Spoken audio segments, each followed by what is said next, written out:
hoje será trazida ao nosso conhecimento e aos nossos corações pelo nosso irmão Ubirajara Frontin. Nós temos para estudo do capítulo 27, Pedi e Obtereis, os itens de 5 a 8, falando-nos sobre a eficácia da prece. E durante o momento do passe, a nossa irmã Fátima Ventura trará também a sua colaboração, trazendo-nos as suas considerações em torno da página assinada por Emmanuel, da obra Vinha de Luz, com o título Tranquilidade, que é a lição 155 desse mesmo livro. Então, agradecendo a Deus e a Jesus por aqui estarmos, preparemo-nos, não é, para os nossos momentos de estudo, de reflexões, lendo a página, não é, que nos traz, que é assinada pelo Espírito Bezerra de Menezes, extraída do livro Comentários Evangélicos, de uma edição de O Clarim, e sob a coordenação de Edgar Armon. E a página tem por título Pedi e Obtereis. E em Mateus capítulo 7, versículo 7, está escrito: Pedi e dar-se-vos-á. Nos fala então Dr. Bezerra de Menezes. Sabeis, porém, vós que vos queixais de não receberdes o que pedis, a razão para que tal suceda? Encontrareis a resposta em Tiago 4:3. Pedi e não recebeis, porque pedis mal. Investigai o fundo de vossos corações e vede se aquilo por que ansiais e rogais ao Pai não seria contrário aos vossos interesses espirituais e eternos, ainda que vos satisfizesse transitoriamente. Rogai ao Pai que vos conceda bênçãos de paz, esclarecimento de vossas consciências, resignação ante as provações que sofreis para resgate de vosso passado delituoso. Pedi que vos sejam dadas forças para resistirdes ao assédio das tentações inferiores, aos impulsos menos dignos que partem de vossa própria natureza, ainda não inteiramente evangelizada. Suplicai que o Pai misericordioso faça de vossa fraqueza força, de vossos temores coragem, de vossa incipiência no caminho da redenção adiantamento rápido e seguro. Rogai ao Senhor aquilo de que tendes real necessidade à luz do conhecimento evangélico, e seguramente o recebereis de acordo com o vosso merecimento. Ledes em Mateus 7:9. E qual dentre vós é o homem que pedindo pão o seu filho lhe dará uma pedra? Se tal é a benevolência de um Pai terreno, a caridade do Senhor dos mundos, perfeita e infinita, a ninguém que peça com conhecimento de causa e humildade, há de negar suas bênçãos e seu amparo. Bezerra de Menezes. Elevemos, pois, os nossos pensamentos em prece neste momento, à espiritualidade amiga, a Jesus e a Deus nosso Pai. Jesus amigo, és o mestre de nossas vidas, condutor de nossos destinos. E em nome do Pai Celestial, estás sempre ao nosso lado, através destes mensageiros que, tutelando a nossa jornada terrena, nos impulsionam para o mais alto, para o nosso progresso, para o nosso crescimento espiritual. E aqui, neste momento, respondendo presente ao convite que nos foi feito pelo teu amor infinito, estamos nos unindo, Senhor, em pensamento, em vibrações, para que, constituída a atmosfera ideal para nosso aprendizado, tenhamos a possibilidade de vibrar, Senhor, com esses benfeitores amigos, no sentido de criarmos o ambiente necessário ao socorro, ao tratamento, à assistência de cada um de nós que aqui se encontra. Por isso, Senhor, nós te pedimos que sustentes a palavra do nosso irmão Birajara, da nossa irmã Fátima, que nos conduzirão os pensamentos na noite de hoje. E envolvendo a todos aqueles que estamos sintonizados neste momento com esta atmosfera, com o teu amor, àqueles que à distância nos acompanham, possamos todos, juntamente com estes amigos espirituais, darmos por iniciado, com a tua permissão e a permissão de Deus, a nossa reunião de estudos e passes da noite de hoje. Para a nossa segurança apenas pedimos, permanece conosco, pois muito necessitamos de ti. Graças a Deus que assim possa ser. Como dissemos, estamos dando continuidade ao estudo do capítulo 27, agora enfocando os itens 5 a 8, eficácia da prece. E no item 5, em Marcos, capítulo 11, versículo 24, encontramos a referência: seja o que for que peçais na prece, crede que o obtereis e vos será concedido. E Kardec comenta: há pessoas que contestam a eficácia da prece, baseando-se no princípio de que, sendo Deus conhecedor de todas as nossas necessidades, é inútil expô-las a Ele. Acrescentam ainda que nossas súplicas não podem mudar os desígnios de Deus, porquanto tudo no universo se encadeia por leis eternas. Há leis naturais e imutáveis que, sem dúvida alguma, Deus não pode anular segundo o capricho de cada um. Mas daí a crer que todas as circunstâncias da vida estão submetidas à fatalidade, a distância é muito grande. Se assim fosse, o homem seria apenas um instrumento passivo, sem livre-arbítrio e sem iniciativa. Nessa hipótese, só lhe restaria curvar a cabeça sob a ação dos acontecimentos, sem procurar evitá-los, e não deveria procurar esquivar-se dos perigos. Deus não lhe deu a razão e a inteligência para que não se servisse delas, a vontade para não querer, a atividade para ficar inativo. Sendo o homem livre para agir em todos os sentidos, seus atos têm para si e para os outros consequências subordinadas ao que ele fez ou deixou de fazer. Por conseguinte, por sua iniciativa, há acontecimentos que forçosamente escapam à fatalidade e que não destroem a harmonia das leis universais, da mesma forma que o avanço ou atraso dos ponteiros de um relógio não destrói a lei do movimento, sobre a qual está estabelecido seu mecanismo. Deus pode, portanto, concordar com certos pedidos sem anular a imutabilidade das leis que regem o conjunto, ficando o atendimento desses pedidos sempre subordinado à sua vontade.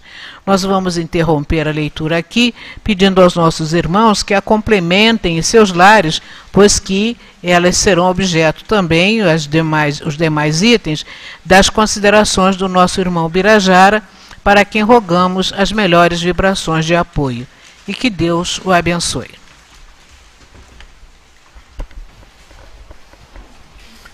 Boa noite a todos e boa noite a todas.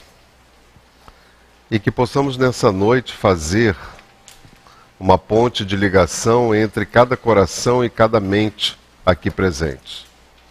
Que possamos vibrar na casa de Leon Denis com as energias que a espiritualidade ora está a espargir por sobre nossas cabeças. Que possamos fazer uma comunhão com Deus, uma comunhão com Jesus e uma comunhão principalmente consigo mesmo, reconhecendo-se espírito e filho de Deus, reconhecendo-se como ser perfectível, reconhecendo-se como ser co-criador do universo com o nosso Pai. E hoje a nossa tarefa, de todos nós aqui nesse momento, é uma reflexão em cima do texto do Evangelho segundo o Espiritismo, pedi e obtereis, na sua parte, eficácia da prece. Mas antes, quando Yara estava lendo a página de Bezerra de Menezes, Dr. Bezerra de Menezes, quando chegou no finalzinho, é que chamou mais a minha atenção. Belíssima página, que nós temos que ler, reler várias e várias vezes, para que ela possa introjectar em nossa mente, em nosso coração, e fortalecer o ser que sou na personalidade que estou neste momento. E quando Bezerra nos diz assim: se tal é a benevolência de um Pai terreno, a caridade do Senhor dos mundos, perfeita e infinita, a ninguém que peça com conhecimento de causa e humildade há de negar suas bênçãos e seu amparo. O que me chamou a atenção? Peça com conhecimento de causa e humildade. Então não é apenas pedir, é saber pedir. E será que nós já sabemos pedir? Será que nós já sabemos concentrar nas nossas orações, nas nossas preces, aquilo que gostaríamos de solicitar, principalmente a esse nosso Deus, nosso Pai, aquilo que desejamos naquele momento? E o que desejamos? Nós temos causa, temos conhecimento do que aquilo que desejamos significa uma melhora para o espírito ou uma melhora para a personalidade? Será que eu estou querendo atingir com as minhas preces as minhas questões morais ou as minhas questões materiais? Causa, conhecimento e humildade. Eu tenho que saber como pedir, porque corre o risco de ser atendido. Porque por vezes nós pedimos coisas mirabolantes e até achando que Deus não nos vai atender. E uma grata surpresa, entre aspas, porque solicitamos, porque pedimos, somos atendidos. E quando conseguimos conquistar aquilo que solicitamos, que Deus nos dá, não sabemos o que fazer com isso. Então eu tenho que ter humildade para poder pedir. Eu tenho que saber o que eu estou pedindo, né? E eu penso que nós pedimos muito mais do que agradecemos, porque nós recebemos muita coisa, muita coisa. Haja vista olharmos ao nosso redor, haja vista a vida que nós temos, que nos é proporcionada por Deus, haja vista o nosso corpo físico, que nos é dado por Deus. Então nós temos muitas das conquistas que Deus proporcionou a cada um dos seus filhos, evidentemente por sermos inteligências esta ligada à inteligência maior, que é Deus, para que aqui pudéssemos fazer as transformações necessárias para a emancipação de cada um de nós como espírito, nos libertando das nossas próprias amarras do nosso passado e fazendo com que possamos enxergar no futuro um planeta com mais tranquilidade, com mais paz, com mais harmonia. Nós pedimos isso, nós queremos paz, nós queremos harmonia, nós queremos mais amor, nós queremos mais afeto, mais carinho, mais ternura. Mas nos esquecemos de perguntar a nós mesmos o que nós estamos fazendo para conquistar tudo isso. Porque é muito fácil pensar que essas tarefas são de outras pessoas. Os outros é que têm que se preocupar com esse tipo de situação a que nós nos encontramos nesse momento. E já foi mais do que provado, até cientificamente, as benesses das preces das orações. Há vários contextos científicos aí sendo elaborados com pessoas doentes e que são alvo das nossas orações ou de orações de um grupo determinado, e se verifica que num determinado tempo essas pessoas têm uma melhora bem razoável em consideração a outro grupo que não tinha ninguém orando por elas. Então está provado Está provado que o que eu peço, eu obtenho. Tanto é que o título é Pedi e obtereis. Então, eu só tenho que ter cuidado com o que eu peço, eu só tenho que saber ter o conhecimento do meu pedido e tenho que ter humildade para pedir. Bela página, Dr. Bezerra de Menezes. E na eficácia da prece, no capítulo 27 do Pedi e obtereis, nos itens 5 a 8, nós começamos com o título Eficácia da prece. O que seria eficácia? Por que Kardec, por que os espíritos nos trouxeram, né, esse termo, eficácia? Que palavra é essa? O que significa isso? E aí nós fomos consultar, fomos ao dicionário para ter uma precisão e para saber onde é que ela se encaixa dentro do contexto das nossas orações. Eficácia da prece. E aí nós ficamos sabendo que, considerada a qualidade positiva no comportamento de alguém. Então, eficácia é algo que é positivo. E tem mais, característica das pessoas que alcançam os resultados esperados. Então vamos começando a refletir. Vamos fazendo esse jogo de palavras e ligando uma coisa a outra. Então, eficácia tem as características das pessoas, tem características pessoas que alcançam os resultados esperados. Eficácia da prece. Então, eu vou fazer minhas orações, fazer os meus peditórios e eu vou alcançar. Porque a minha prece tem eficácia. Mas será que a minha prece tem eficácia? Será que nós estamos sabendo como tornar as nossas preces eficazes? Uma atividade desempenhada com eficácia é sinônimo de sucesso. Eficácia da prece. Então, se eu tiver eficácia ao elaborar a minha prece, eu posso ter certeza de que ela será um sucesso. Mas, para ser eficaz, tem-se que reunir uma série de outras qualidades importantes. E aí vem a nossa reflexão. Pergunte para você mesmo se você já reúne essas qualidades para que a gente possa obter a eficácia naquilo que nós estamos fazendo. E aqui nós estamos falando da prece, mas isso serve para qualquer coisa na nossa vida de relação, na nossa vida profissional, na nossa vida familiar. Então, para que eu tenha uma eficácia naquilo que eu estou fazendo, eu tenho que ter organização. Eu sou uma pessoa organizada? Então, eu tenho que ter uma organização para isso. Como é que eu me organizo para fazer as minhas preces? Eu faço as minhas preces em qualquer lugar, de qualquer jeito, para qualquer pessoa. Como é que eu me organizo para isso? Eu me organizo tomando banho, trocando uma roupa, ficando limpo, me trancando no quarto, fazendo... Qual é a minha organização? Cada um tem a sua.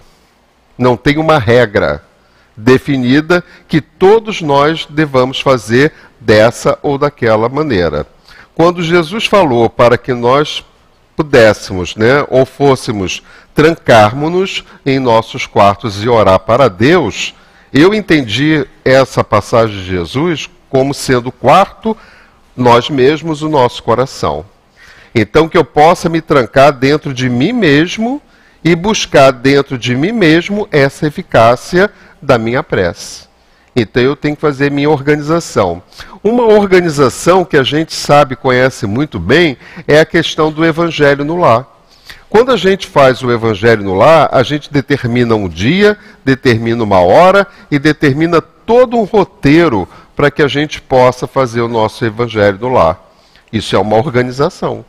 Porque a gente sabe que se a gente definir um horário certo, um dia certo e seguir o nosso roteiro, e cada um faz o seu roteiro, é livre, somos livres para fazer isso, cada um segue o seu roteiro, nós vamos ter certeza de que naquela hora a espiritualidade que atende aquela família, que atende aquele local, vai estar presente, alguns dos seus membros, não nos interessa quem, mas com certeza eles vão estar ali presentes para nos ajudar, para que esse Evangelho no Lar tenha a eficácia necessária para atingir os nossos objetivos. Por quê?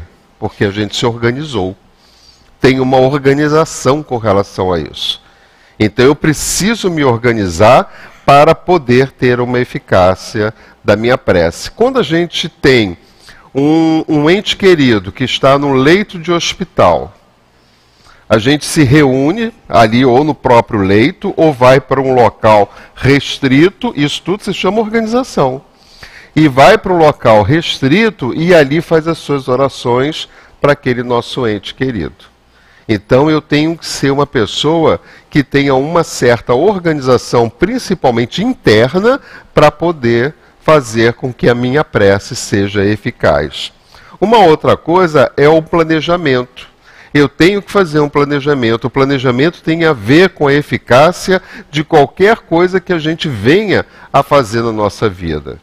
O Evangelho no Lar, mais uma vez, se encaixa perfeitamente nessa questão do planejamento, porque eu vou planejar como fazer o meu Evangelho no Lar. E quanto melhor eu planejar esse Evangelho no Lar, mais eficácia eu vou ter com relação às preces que vão ser proferidas ali naquele momento e serão atendidas pela espiritualidade que estará presente com certeza, né? Então são determinadas coisas que a gente vai procurando, vai vendo, vai sentindo, uma coisa vai puxando a outra e a gente vai formando uma linha de raciocínio.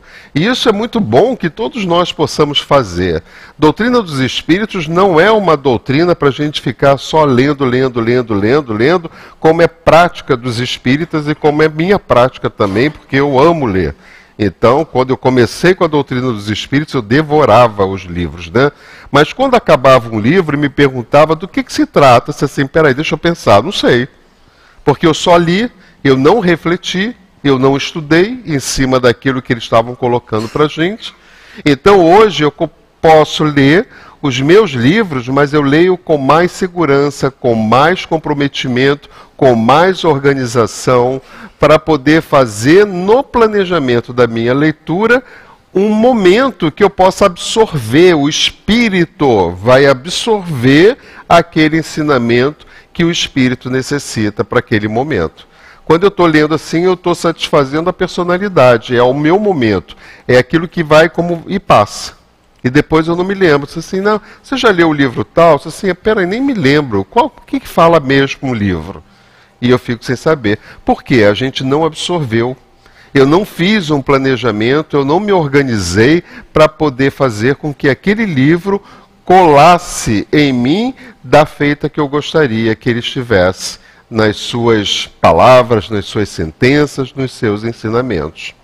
E aí a gente fez um resumo dessas questões.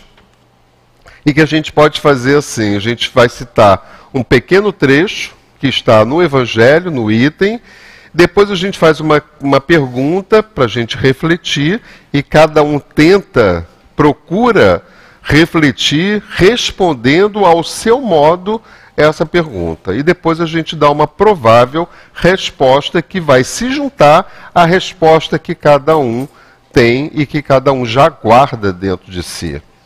Nós todos já temos muitos registros conosco. Principalmente nós, só podemos falar de nós, os espíritas, que temos uma vasta bibliografia a ser lida e estudada.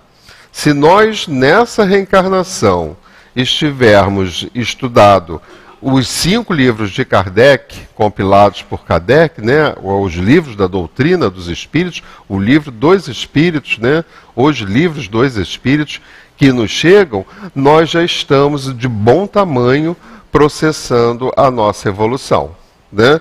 Então eu preciso me aprofundar e muito nas reflexões que esses espíritos estão trazendo para a gente. Por quê? É de espírito para espírito, porque eu também sou espírito.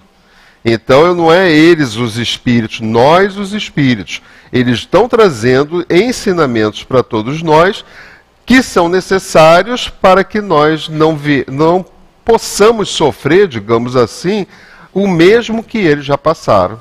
Olha a ajuda que nós estamos tendo aqui, né? Nós temos um tesouro nas nossas mãos e às vezes a gente nem se dá conta disso, né? Porque nós ainda guardamos em nós muito a questão do imediatismo, né? E a gente não quer sair da nossa zona de conforto, a gente não quer transformar, a gente não quer mudar, a gente prefere ficar como está, porque se fizer isso vai dar trabalho, como diz Joana de Ângeles, né? E a gente não quer ter trabalho. Então a gente não se sujeita a estudar. Quantas pessoas eu já vi na Casa Espírita, no estudo do Livro dos Espíritos principalmente, quando começa a estudar, a pessoa diz, não, olha, isso não é para mim não é o meu momento. Não é o meu momento, como se esse momento não fosse do espírito, né? Não é o meu momento, eu vou deixar para a próxima reencarnação. Pode deixar, cada um tem o seu livre-arbítrio, né? Mas se a gente tem isso agora conosco, por que nós vamos adiar? Garanto que se alguém oferecesse um emprego para ganhar um bom dinheiro, ninguém faria isso, né? Ah, vamos deixar, não quero isso não, vamos deixar para depois, né? Então, quando o ganho é espiritual, assusta. Quando o ganho é material, não assusta tanto. Então, quando o ganho é espiritual, assusta porque vai mexer com as minhas questões morais. Com as minhas questões morais. E aí isso dá medo. Porque eu vou ter que me transformar, eu vou ter que virar uma outra pessoa, eu vou ter que pegar esse homem velho que reside dentro de mim e afastar ele. E deixar que um homem novo se apodere dessa pessoa que aqui está, dessas pessoas que aqui estão. Então diz lá no Evangelho, desta máxima, ou seja, seja o que for que peçais na prece, crede que obtereis e vos será concedido, nessa máxima de Jesus que Marcos nos traz, desta máxima fora ilógico deduzir que basta pedir para obter. Fora ilógico deduzir que basta pedir para obter. E fora injusto acusar a providência se não acede a toda súplica que se lhe faça. Uma vez que ela sabe, a providência, melhor do que nós, o que é para o nosso bem. A providência sabe o que é melhor para o nosso bem, mas nós sabemos o que é melhor para o nosso bem? Pergunta difícil, né? Para nós mesmos, né? Eu sei o que é melhor para mim? Você sabe o que é melhor para você? É por isso que diz, cuidado com o que você pede. Primeiro, vamos buscar um planejamento, uma organização, tudo aquilo que eu preciso para que aquilo que eu pedir, eu possa ter uma eficácia no meu fazer, né? E aí vem uma pergunta para a gente poder refletir. Como é que a gente pode interpretar esse ensinamento de Jesus? Esse ensinamento que ele fala, seja o que for que peçais na prece, crede que obtereis e vos será concedido. Está afirmativo, Jesus está falando afirmativamente. O poder que Jesus dá à prece é uma coisa impressionante. A fé transporta montanha, a fé salva, a fé cura, a tua fé te curou, e etc. Por aí vai, né? E a gente, quando a gente pede com essa vontade, com essa fé que Jesus nos ensina a ter, nós vamos obter. O obter não é a questão. A questão é o que eu faço com isso que eu obtenho, né? Então, se você ganha, trazendo para o nosso campo material, se você ganha na loteria uma verdadeira fortuna, será que você sabe o que você vai fazer com essa fortuna? Né? Tem um celular aí que está insistente, né? Então, a gente tem que pensar nisso, né? Como é que a gente pode fazer para ter essa eficácia naquilo que a gente pede. Como é que a gente pode interpretar esse ensinamento de Jesus?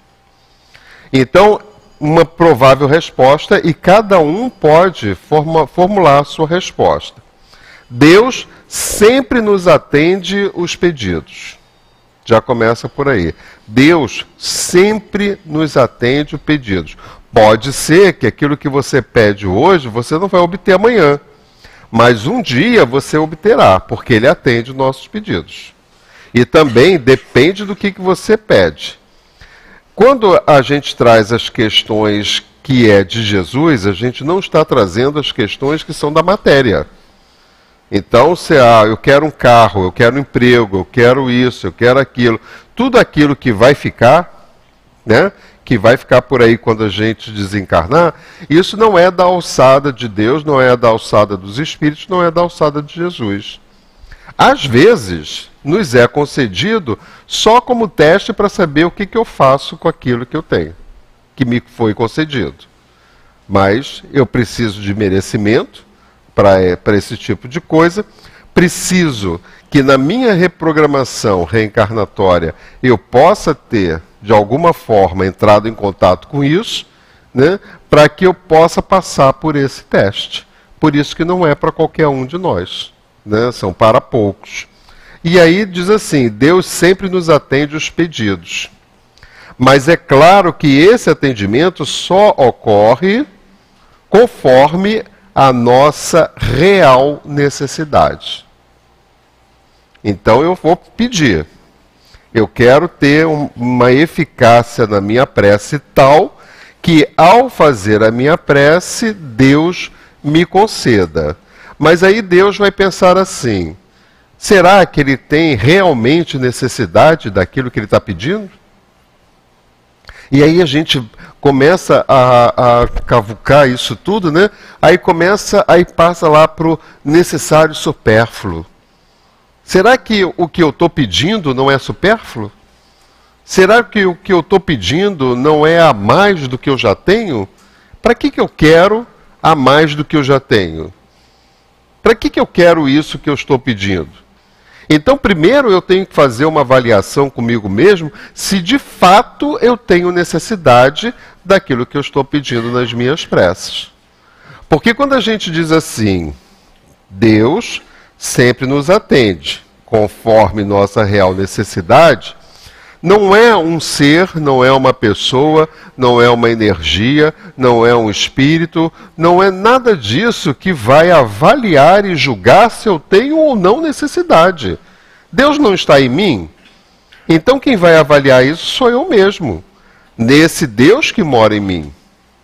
Esse Deus que mora em mim é que vai avaliar. Será que o que eu estou pedindo, eu tenho uma real necessidade disso? Para que eu quero isso? E a gente ouve muita gente falar assim, não, se eu ganhar na loteria, metade eu dou para o Leon Denis. É porque dá para o COI também, né? Mas metade eu dou para o centro espírita. Não, eu vou fundar uma creche. Não, vou fazer um asilo, vou fazer aquilo. Dá metade. E a outra metade fica para ele. Aí a gente puxa o óbolo da viúva. Olha quanta coisa a gente vai buscando ali, né? Se eu ganho na loteria, por conta de alguns trocados, é uma condição que Deus me dá para eu poder saber o que eu vou fazer com aquilo. Aí eu vou comprar cobertura, vou comprar carro do ano, vou fazer um cruzeiro, vou fazer isso, vou acabar com todo aquele dinheiro numa satisfação própria, pessoal, para mim, né? Eu vou buscar um prazer que eu acho que eu vou ter buscando e tendo tudo isso. Só que o cruzeiro vai acabar, o dinheiro vai acabar, a viagem vai acabar, tudo isso vai acabar, e eu vou perceber que tudo aquilo que eu ganhei de dinheiro, porque eu pedi, né? Gente, era bom alguém ver quem é que está, que desconcentra totalmente, né? Não tem problema não, quem está, pega o seu celular e desliga. Mas ficar tocando é que vai ficar complicado, né?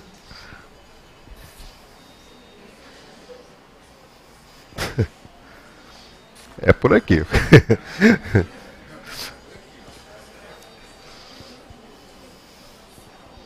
Às vezes a pessoa fica meio envergonhada. Eu já esqueci de desligar também. Isso não tem problema nenhum, gente.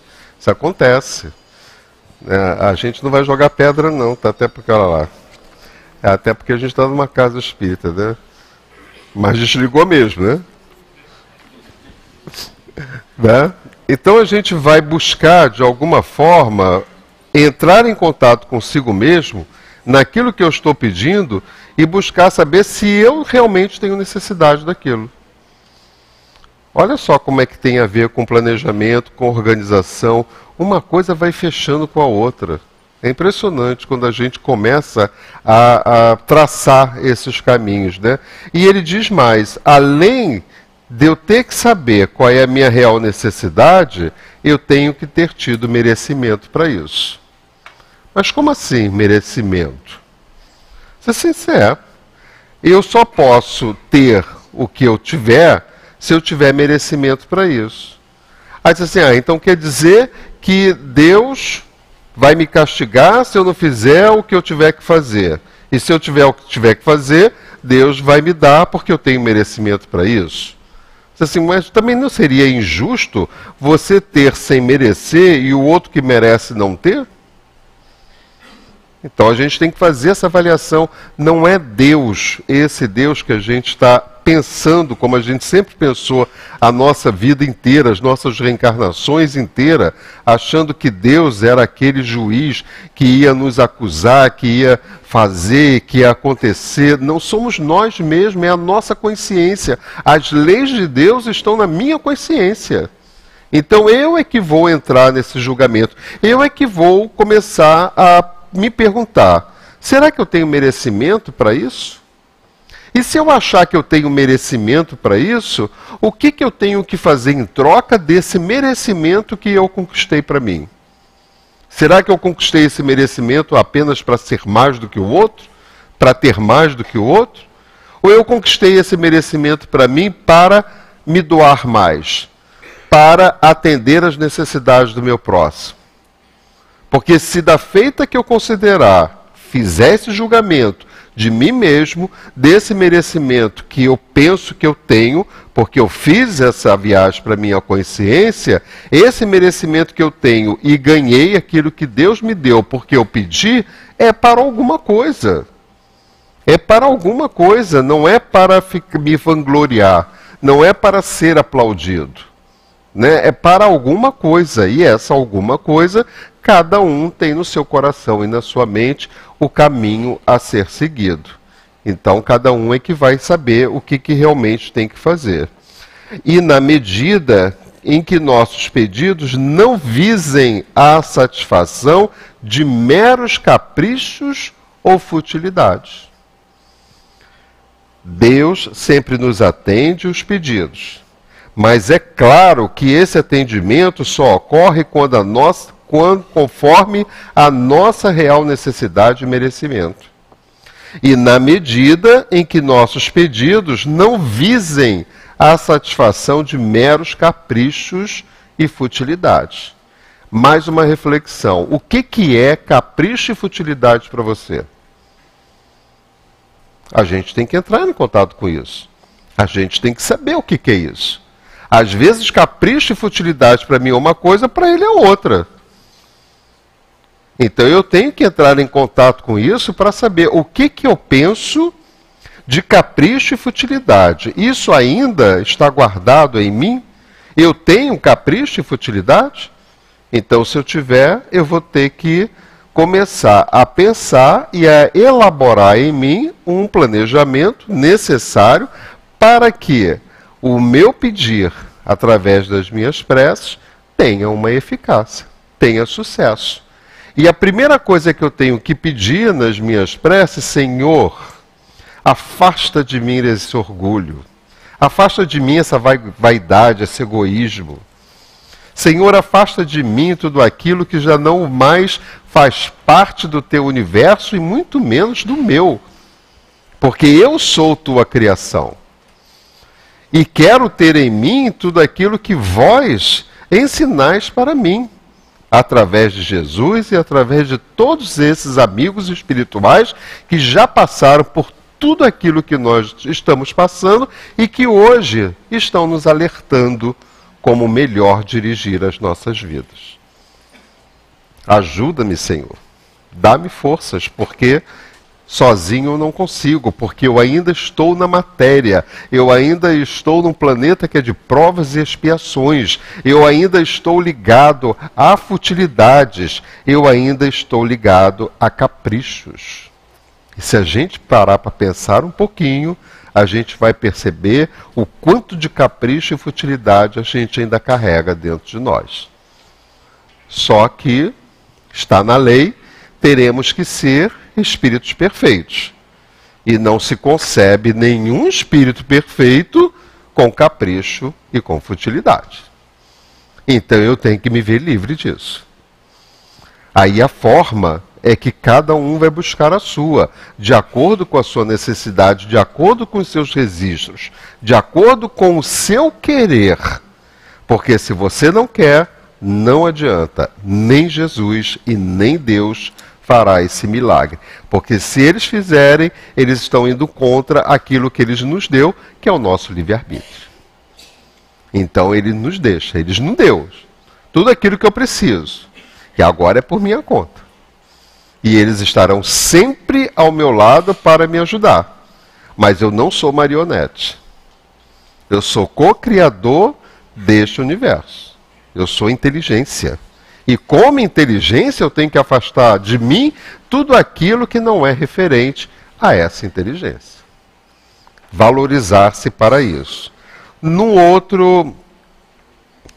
passagem de Emmanuel e André Luiz, no livro Opinião Espírita, ele diz assim: no silêncio da tua prece mental, podes expressar até mesmo com mais veemência do que um discurso de 1000 palavras, assimilando no âmago do ser a divina luz.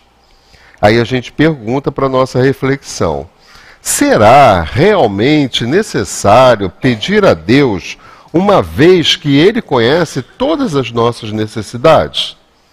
Ora, Deus não é Deus? Eu não sou filho dele, então Ele sabe exatamente tudo de mim. O que eu preciso, o que eu não preciso, como eu sou, como eu não sou. Então eu tenho que ficar pedindo a Deus, já que Ele sabe?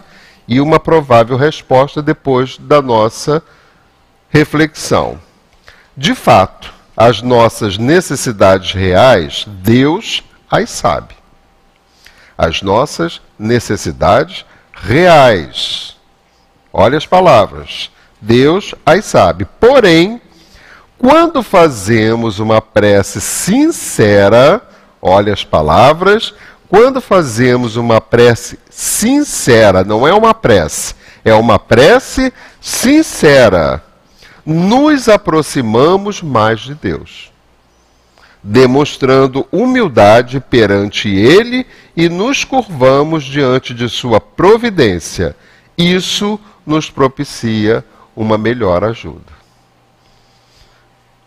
Não basta só a gente pedir, não basta a gente acender 300 velas, rezar 500 terços, não basta a gente subir a escadaria da Penha de joelho, não basta só isso, gente. Isso é físico, isso é matéria. O que basta é o que eu tenho dentro de mim. De que forma eu estou me direcionando a Deus? Como que esse ser reencarnado, aprisionado neste corpo momentaneamente, se refere a Deus, se coloca diante de Deus? Porque Ele sabe de toda a minha vida, é evidente que sabe. Mas a gente já sabe, já conhece isso através da própria espiritualidade que está mais próxima de nós atuando. Os bons e queridos amigos espirituais não interferem na nossa vida, eles respeitam o nosso livre-arbítrio. Os outros que ainda não têm condições de enxergar a luz de Jesus, ainda não encontraram Deus dentro de si, esses não respeitam o nosso livre-arbítrio. Então, esses nossos irmãos que não respeitam, eles estão ao nosso lado para nos ajudar. Mas eles só vão nos ajudar se nós quisermos. Se nós pedirmos, através dessas preces sinceras. E isso é uma representação daquilo que Deus pode estar trazendo para cada um de nós. Se eu estiver me dirigindo ao Pai nas minhas orações com sinceridade, e oração não basta ser e não precisa ser o Pai Nosso, Ave Maria. A oração é a sua conversa íntima com o Criador, com o Pai. Isso é uma oração. E a oração não precisa ser milhões de palavras, não precisa ser mais bela, a oração mais bonita. Não, ela tem que ser sincera. Ela tem que sair do seu coração. Ela tem que ter um cunho de verdade daquilo que você está sentindo naquele momento e da sua necessidade real para que a sua prece possa ter essa eficácia. Quando a gente vai para o item 6, diz assim: muitas vezes o efeito da prece não é perceptível de imediato. Isso também está lá na Opinião Espírita, Emmanuel André Luiz. Nem por isso deixa essa de ter eficácia. Não descreais da oração por não lhes marcares fisicamente os resultados imediatos. O firmamento não é impassível, porque te pareça mudo. Então, às vezes, eu já ouvi gente falar assim: eu já estou cansado de pedir para Deus isso, aquilo, outro, e Deus não me atende. Né? Como se Deus não estivesse escutando ele. Naquele momento, não seria muito interessante, nem muito bom para aquele que está exigindo ou querendo com uma certa, né, empáfia, você fazer o seu pedido ser atendido. Pode ser que naquele momento não seja muito bom para ele. Então, cuidado. Cuidado. Porque eu penso assim, né? Passei a pensar assim de algum tempo para cá. Tudo está certo. Porque tudo é de Deus. E se tudo está certo porque tudo é de Deus, tudo passa. Então, se eu estou com alguma agonia, algum conflito, e fico orando para Deus para Ele me tirar aquilo, me salvar daquele momento, daquela agonia, daquele sofrimento, etc., coisa e tal, eu tenho que ter em mente que aquilo é momentâneo. Eu tenho que aproveitar aquele momento de dor que é necessária para que eu não venha a sofrer por conta da minha aceitação pela dor que eu estou sentindo. Eu tenho que entender que aquela dor é necessária. Agora, o sofrimento é opcional. Eu vou sofrer ou não diante da dor que eu tenho que sentir. Eu estou no planeta de provas e expiações, então eu tenho que estar em contato com a dor. Agora, eu vou sofrer ou não, vai depender do meu entendimento e da minha aceitação. Um dos caminhos para a felicidade nossa é quando a gente começar a aceitar as pessoas como elas são e a vida como ela se apresenta. Isso já é um caminho para a felicidade. Mas enquanto eu for rebelde, porque nós estamos nessa fase, nós fomos criança em espírito lá primitivo, nós estamos provas e expiações, somos os adolescentes em espírito, então rebeldes, nós orgulhosos, né? Não, eu dou meu jeito, faço do meu jeito, vai ter que ser assim, vai ter que ser assado, etc., coisa e tal, e não damos a nossa mão à palmatória e não conseguimos enxergar que existe uma divindade, o universo, o firmamento, ele não está mudo, ele está ouvindo as nossas preces. E nós teremos aquilo que nós estamos pedindo, teremos eficácia naquilo que nós estamos pedindo, quando aquilo for necessário para cada um de nós. Então avalia o que você está pedindo, né? Quando uma prece é eficaz? Diante de tudo isso, então quando é que a prece é eficaz? E uma das prováveis respostas. Uma prece é eficaz na medida em que ela produz o efeito que se deseja obter ao formulá-la. É a prece que atinge o seu objetivo. Mas para isso é necessário que ela seja sincera e parta de um coração humilde, além de ser suportada na fé. Então não é muito fácil assim para a gente poder achar, né, e pensar que sempre que a gente fizer as nossas orações, eu vou ser atendido. Não. É necessário que ela seja sincera. Existe sinceridade na oração que eu estou fazendo? Na prece que eu estou fazendo? Esse é um questionamento que a gente tem que fazer para nós mesmos. Eu não me interessa se ele é sincero ou não com a oração dele. Isso é um problema que é dele. Eu quero saber a minha, né? A minha prece parte do coração. Ela é mais racional ou ela é mais emocional? Ela está mais carregada de amor ou de explicações ou de justificativas, né? E ela tem que ser humilde. Uma prece que vá atingir diretamente a Deus, né? E além de ser suportada na fé. Quando Jesus fez as curas que fez quando esteve aqui na terra, Jesus nunca falou, a minha fé te curou. Jesus falava que a tua fé te curou. Então, se você não quer, se você não pretende, ou se você não acredita naquilo ali, não adianta, porque você não vai ficar bom. Nem Deus, nem Jesus, nem ninguém vai fazer você ficar bom. Porque você tem que dar permissão para isso. Você tem que ter nós temos que ter a sua permissão para que seja desenvolvido em você aquilo que a gente precisa. Então, não basta pedir, é necessário ver o que e como se pede. E aí vem a pergunta, por que nem sempre as preces atingem seus objetivos? Que é um questionamento que a gente faz, né? Poxa, já orei tanto, já pedi tanto, e parece que Deus não me ouve? Não consigo conseguir aquilo que eu estou pedindo, por uma série de motivos que a gente já viu antes, né? Mas vamos ver mais uma vez. Primeiro, porque nem sempre aquele que ora usa da humildade ao formulá-la. Essa é a primeira coisa. Como também não lhe imprime uma fé ardente direcionada àquilo que pede. Então a gente simplesmente pede, mas não tem fé e não tem, né, a humildade ali naquele pedido. E em segundo, porque tudo que pedimos é submetido à vontade de Deus, a quem compete anuir ou não as nossas rogativas. Então Deus é que vai ter essa condição de, ao analisar, entre aspas, os nossos pedidos, as nossas preces, saber o que é melhor para a gente. E eu não tenho dúvida nenhuma que nós temos o que é melhor para a gente. Ah, mas como assim? Eu vivo na rua, eu não tenho casa, eu não tenho comida, eu não tenho família, eu vivo na rua, e isso é o melhor para mim?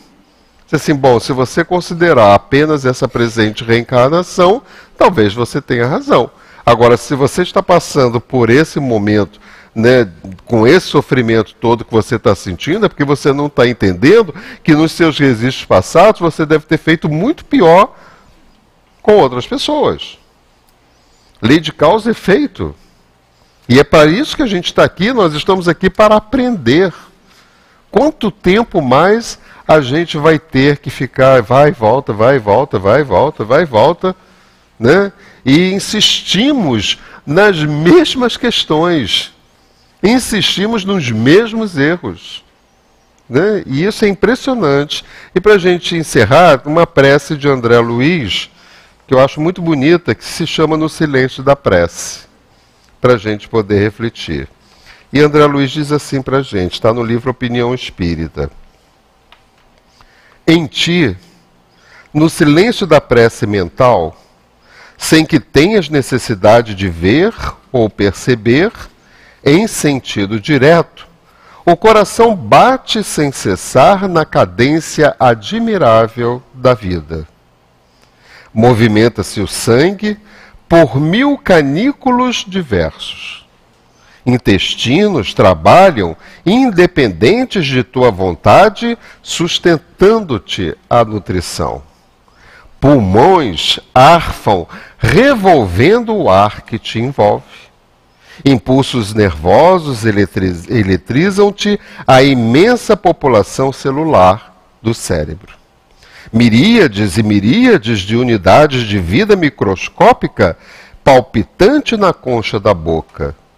Em torno de ti, no silêncio de tua prece, os átomos se agitam em vórtices intermináveis na estrutura material da roupa que te veste e dos sapatos que te calçam. A eletricidade vibra esfuziante por quilômetros e quilômetros de fios, transformando-se não longe de ti em força, luz e calor. Milhares de criaturas humanas num perímetro de algumas léguas em derredor falam, cantam e choram sem que ouças. Outros milhões de vozes, em dezenas de idiomas, nas ondas artesianas, entrecruzam-se à tua volta sem que as registres. Raios sem contas chovem sobre ti sem que lhe assinales a presença. Inúmeros fenômenos meteorológicos se sucedem em toda parte, sem que consigas relacioná-los. O planeta faz giros velozes, carregando-te em paz e segurança, sem que tornes qualquer conhecimento disso. Igualmente, no silêncio da tua prece, acionas vasto mecanismo de auxílio e socorro na atmosfera que te rodeia, comparável a imenso laboratório invisível. O teu influxo emocional dirige-se além de teus sentidos para onde te sintonizes, através de insondáveis elementos dinâmicos. Não descreais da oração por não lhe marcares fisicamente os resultados imediatos. O firmamento não é impassível porque te pareça mudo. No silêncio de tua prece mental, podes expressar até mesmo, com mais veemência do que num discurso de 1000 palavras, o hino vibrante do amor puro, a ecoar pelo infinito, assimilando no âmago do ser a divina luz, que te sublimará todos os anseios e esperanças na renovação do destino. Então que a gente possa, de alguma forma, no silêncio da nossa mente, na calma do nosso coração, direcionar os nossos pensamentos para o Criador da vida, o Criador de tudo. E deixar que o coração fale mais alto, grite mesmo. Que ele possa trazer a essência desse amor que está guardado dentro de nós e por vezes sufocado. Porque ainda temos medo, ainda temos vergonha. Vergonha de dizer para o outro que eu o amo. Vergonha de abraçar o outro porque tenho medo. Então que eu possa, na minha prece de todo dia, trazer para mim mesmo essa coragem de direcionar a todos aqueles que me cercam o amor de Deus em mim. Graças a Deus.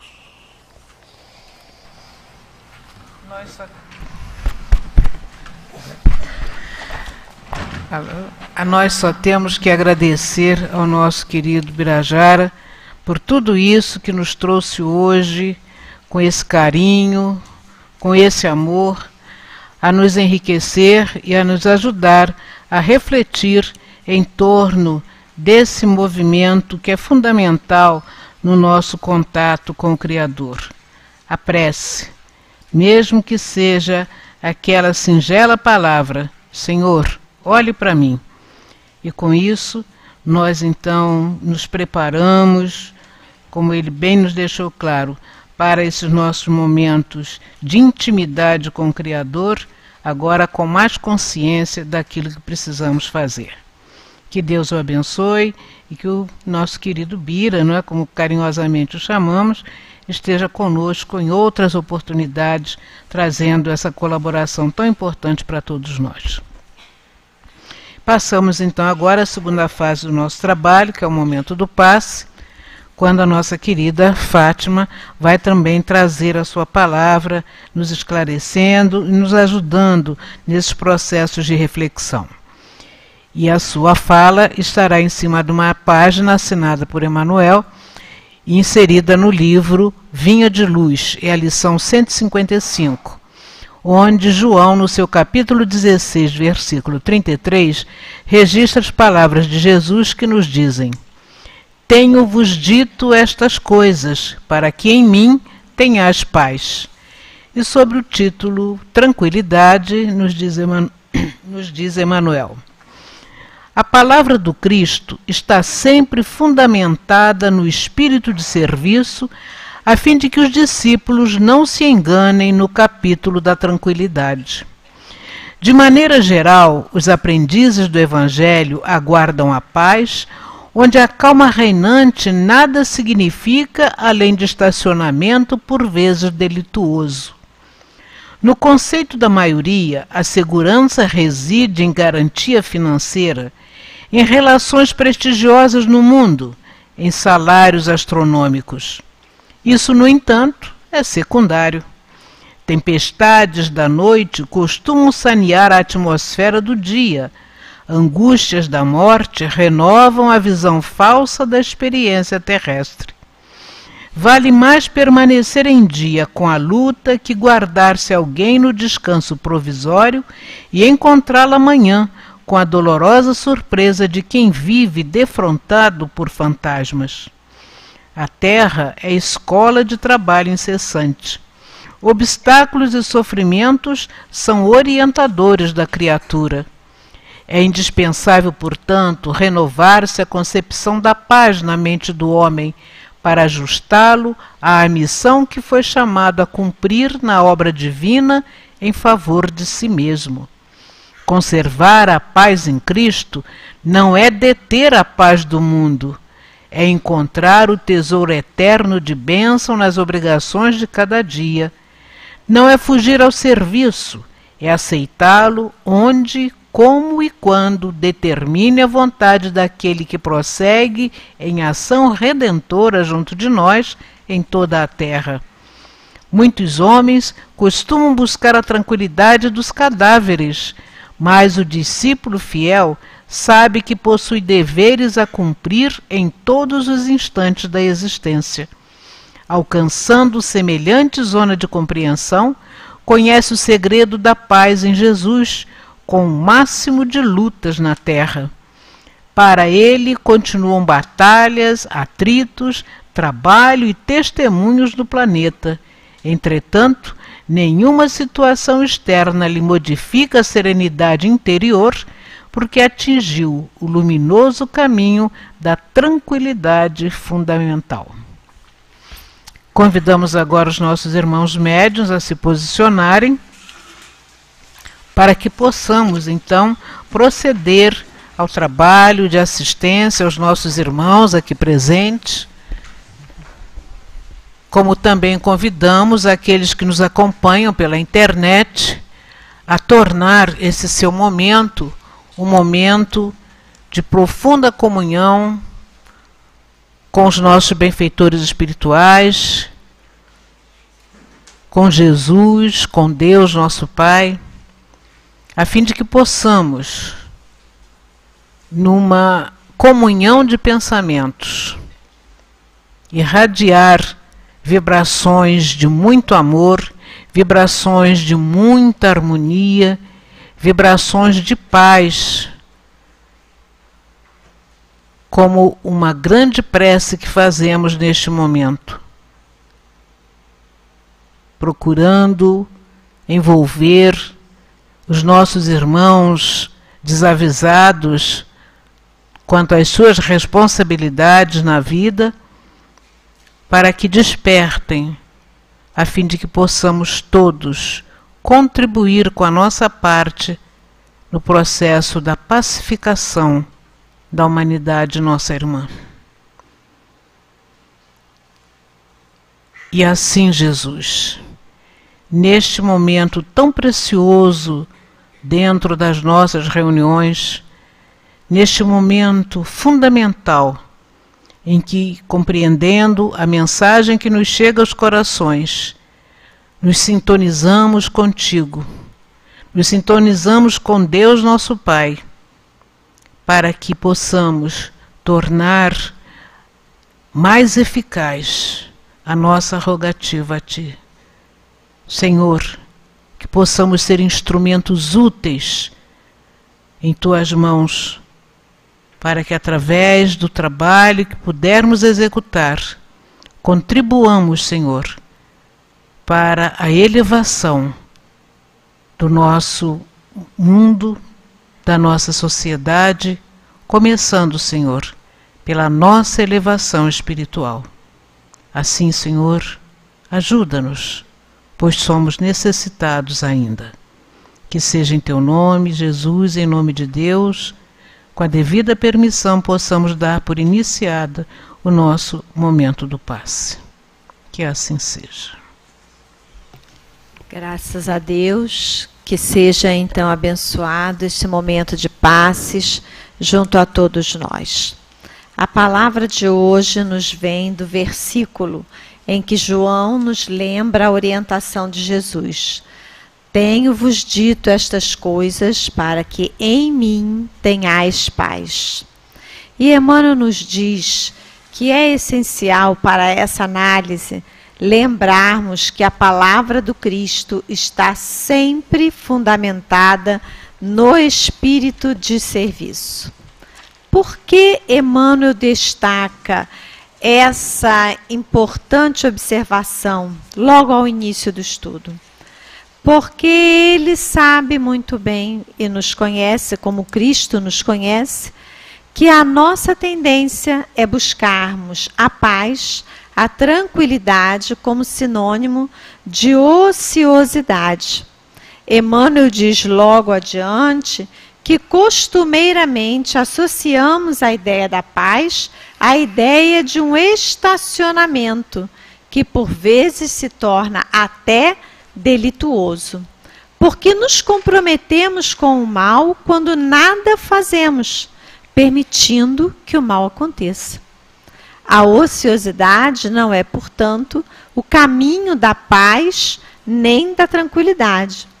Emmanuel nos diz ainda que para nós, na maioria das vezes, e ele se refere aos aprendizes do Evangelho, essa paz e essa tranquilidade residem na garantia financeira, nas relações prestigiosas no mundo, em salários astronômicos. E na palestra de hoje nós tivemos até o exemplo da loteria, que seria o sonho dourado de paz e tranquilidade para muitos de nós.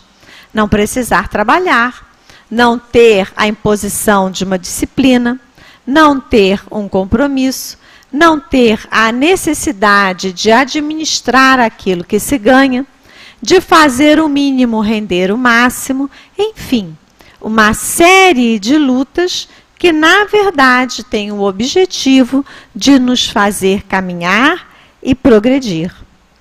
Quando nos perdemos na valorização de uma paz ilusória, de uma paz imerecida, de uma paz que não é real, muitas vezes precisamos de um choque, que pode ser a morte, ou seja, o processo de desencarnação, ou uma perda de outra natureza, que nos chamam à realidade, redirecionando o curso da vida.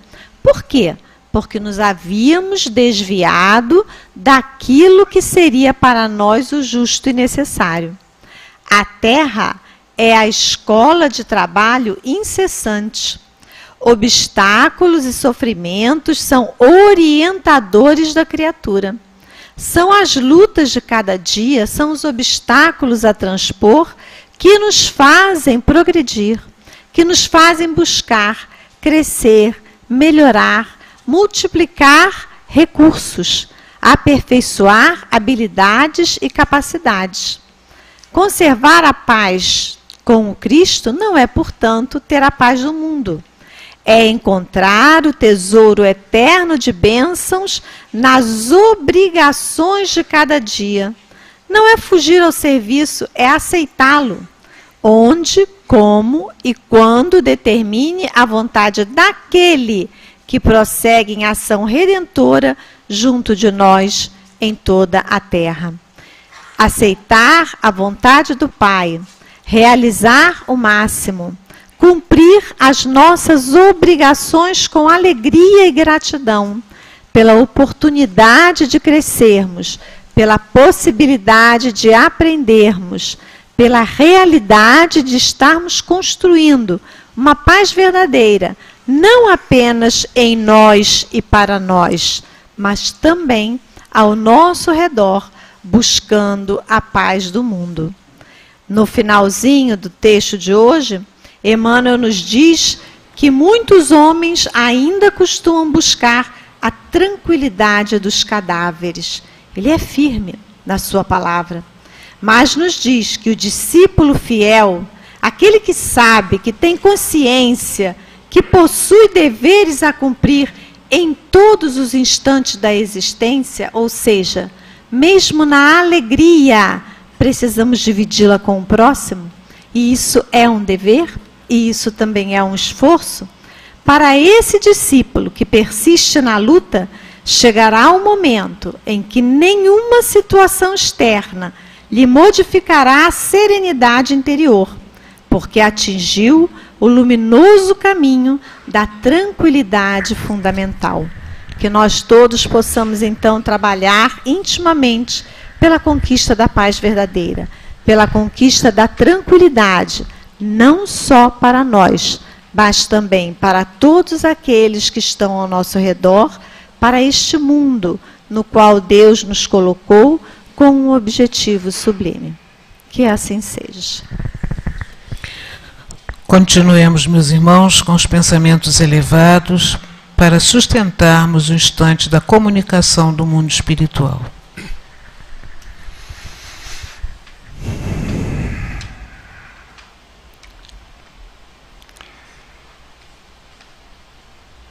E aqui estamos todos nós reunidos em torno do estudo desta doutrina que, além de consolar, esclarece através destas lições tão preciosas. E, de fato, a nós outros que já passamos como trabalhadores da casa, reconhecemos a importância dos dias, dos meses e anos, das horas que dedicamos ao estudo da doutrina espírita.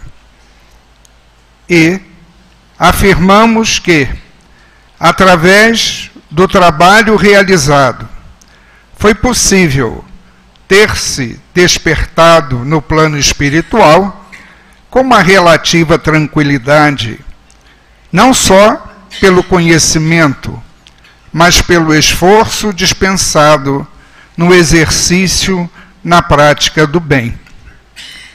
A todos vós encarnados aqui presentes, a nossa palavra de estímulo ao bem. E que todos possam, mesmo com as suas limitações, com determinadas dores do corpo ou da alma, aproveitem os momentos possíveis da prática do bem, porque, em realidade, é justamente este esforço dedicado a essa prática do bem que irá possibilitar momentos de paz e tranquilidade, quando o dia todos retornarem à pátria espiritual.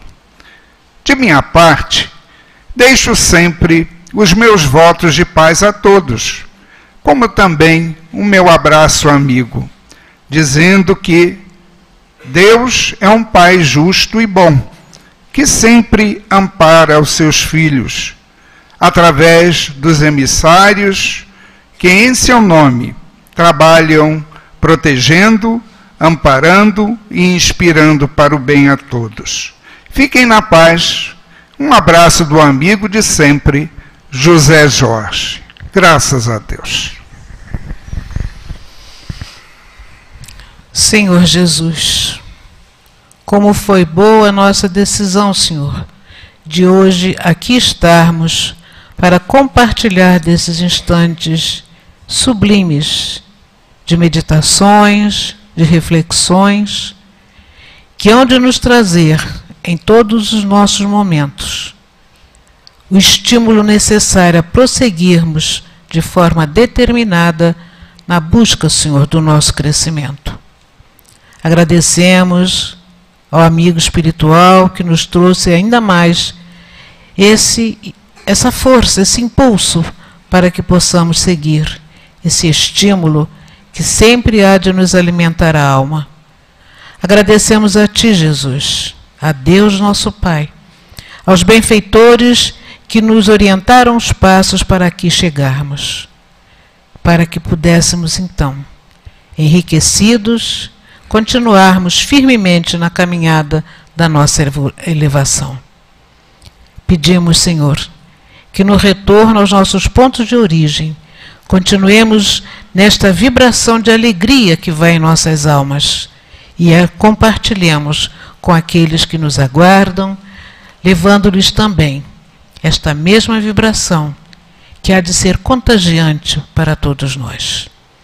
Que seja, pois, em Teu nome, Jesus, seja em nome de Deus, sob a assistência desses nossos benfeitores amigos, possamos, com a devida permissão, dar por encerrada esta fase dos nossos trabalhos. Mas continuamos a dizer, Senhor, permanece conosco, porque muito necessitamos da Tua assistência. Graças a Deus, que assim possa ser. Que tenhamos todos uma noite tranquila, um bom retorno, porque estaremos sob a bandeira protetora do nosso Jesus amigo, e as inscrições para o nosso encontro do próximo domingo, sobre medicina espiritual, aberto a todos aqueles que aqui quiserem participar desse trabalho. Então, que todos tenham uma boa viagem, um bom retorno. Vai ser torcendo pra você, viu?